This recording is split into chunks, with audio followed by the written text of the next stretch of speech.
BJP के खिलाफ लामबंद होने की कोशिश कर रही महाविकास आघाड़ी में बात बनने की बजाय और बिगड़ गई है। एक तरफ शिवसेना ने विवादित सीटों पर भी अपने उम्मीदवारों की लिस्ट जारी कर कांग्रेस और एनसीपी को नाराज कर दिया। दूसरी तरफ वंचित बहुजन आघाड़ी ने भी अपने 8 उम्मीदवारों की सूची जारी कर एमवीए से अलग राह लेने का संकेत दे दिया है। कांग्रेस के नेता संजय निरुपम ने तो अपने नेतृत्व पर शिवसेना के सामने घुटने टेकने तक का आरोप लगा दिया। यहां तक कह दिया कि अगर एक हफ्ते में कुछ परिवर्तन नहीं होता है तो वो अपना फैसला लेने के लिए आजाद है।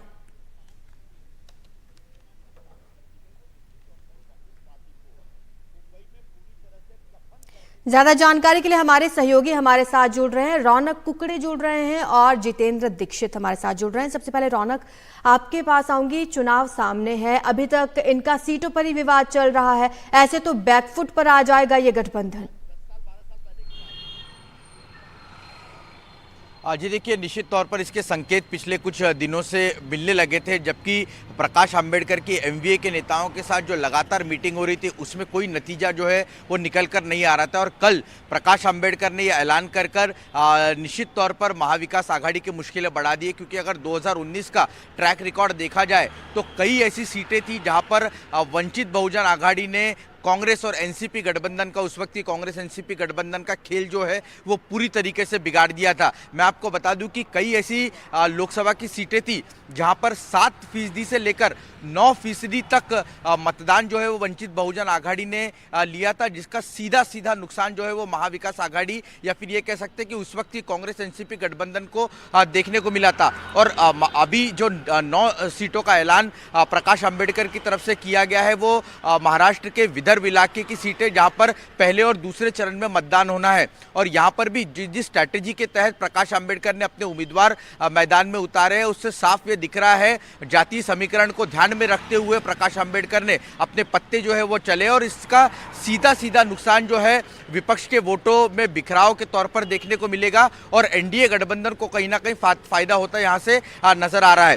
दूसरी अगर बात की जाए तो कल उद्धव ठाकरे की तरफ से जो लिस्ट जारी की गई थी उसने न केवल कांग्रेस पार्टी बल्कि एनसीपी खेमे को यानी शरद चंद्र पवार खेमे को भी नाराज किया है। लेकिन इसमें दिलचस्प बात यह है कि महाराष्ट्र कांग्रेस के नेता तो मुखर तौर पर इस पर बोलते दिखाई दे रहे हैं, ये भी आरोप लगा रहे हैं कि गठबंधन का जो धर्म है वो उद्धव ठाकरे ने नहीं निभाया, उनसे बातचीत कर ही कुछ सीटों पर उन्होंने फैसला करना था। मसलन संजय निरुपम जिस सीट से चाह रहे थे सीट, वो सीट उन्होंने बिना बातचीत के ऐलान कर दिया। इसके अलावा सांगली की एक सीट जिस पर लगातार बातचीत चल रही थी उसको भी दरकिनार करते हुए वहां पर भी अपने उम्मीदवार के ऐलान का नाम का ऐलान कर दिया है। लेकिन कांग्रेस की जो एआईसीसी के नेता है वो अब तक इस पर कोई उन्होंने टिप्पणी नहीं की है। सवाल ये है कि क्या उद्धव ठाकरे और राहुल गांधी में इसको लेकर सहमति है? अगर सहमति है तो फिर महाराष्ट्र कांग्रेस के नेता इस तरह का बयान क्यों दे रहे? क्या ये केवल दिखावा करने की कोशिश की जा रही है? आज जब शरद पवार और उद्धव ठाकरे की मुलाकात होगी तो निश्चित तौर पर इस सस्पेंस से भी पर्दा उठ सकता है और ये कहा जा सकता है कि क्या वाकई में ये लोग यूनाइटेड है या फिर मामला जो है महाविकास आघाड़ी के अंदर ही बिगड़ गया है। जी बिल्कुल, अभी अजीत पवार की एनसीपी आज अपने सीटों का ऐलान कर सकती है। नासिक से एनसीपी उम्मीदवार छगन भुजबल हो सकते हैं। हालांकि एनसीपी से अभी तक ये साफ नहीं हुआ है कि वो आज सीटों का ऐलान करेगी, कब करेगी और कहां करेगी। जितेंद्र दीक्षित हमारे साथ जुड़े हुए हैं। जितेंद्र, क्या जानकारी मिल रही है?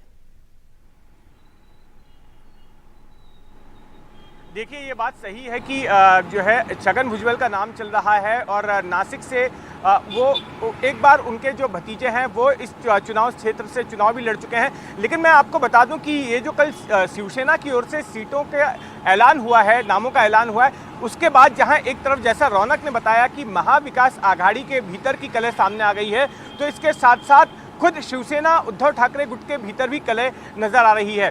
जब इन नामों का ऐलान हुआ उसके बाद प्रतिक्रिया आई अंबादास दानवे की।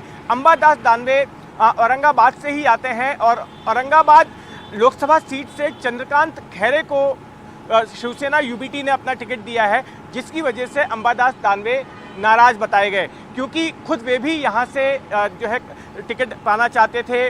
उनके एम्बिशन थे कि वो इस जगह से चुनाव लड़ेंगे। लेकिन चंद्रकांत खैरे पर वापस से फिर एक बार पार्टी ने भरोसा किया। चंद्रकांत खैरे 1999 से लेकर के साल 2019 तक लगातार 20 साल इस जगह से सांसद रहे हैं। हालांकि 2019 में ये सीट ऑल इंडिया मजलिस इत्तेहादुल मुसलमीन यानी कि MIM के उम्मीदवार इम्तियाज जलील के पास चली गई।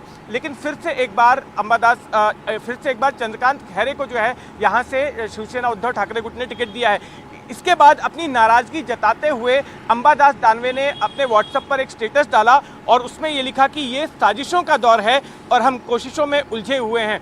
तो इसके बाद हर जगह चर्चा होने लगी कि अंबादास दानवे क्या चंद्रकांत खैरे के खिलाफ काम करने वाले हैं या फिर वो पार्टी छोड़ेंगे और दूसरे खेमे के साथ में मिल जाएंगे, इस जैसी चर्चाएं शुरू हो गई। हालांकि इसके बाद अंबादास दानवे ने एक प्रेस कॉन्फ्रेंस ली और उस प्रेस कॉन्फ्रेंस में उन्होंने साफ किया कि वे शिवसेना के लिए काम करेंगे। हालांकि ऑफ द रिकॉर्ड राजनीतिक गलियारों में यही बात मानी जा रही है कि अंबादास दानवे नाराज हैं और ऐसा लगता नहीं है कि इस चुनाव प्रचार के दौरान अंबादास दानवे का सपोर्ट जो है चंद्रकांत खैरे को यहाँ पर मिलने वाला है। तो कुल मिलाकर कल जिस तरह से नामों का ऐलान हुआ शिवसेना ठाकरे गुट की तरफ से, उसके बाद न केवल महाविकास आघाड़ी में कलह है बल्कि खुद शिवसेना में भी कलह नजर आ रही है।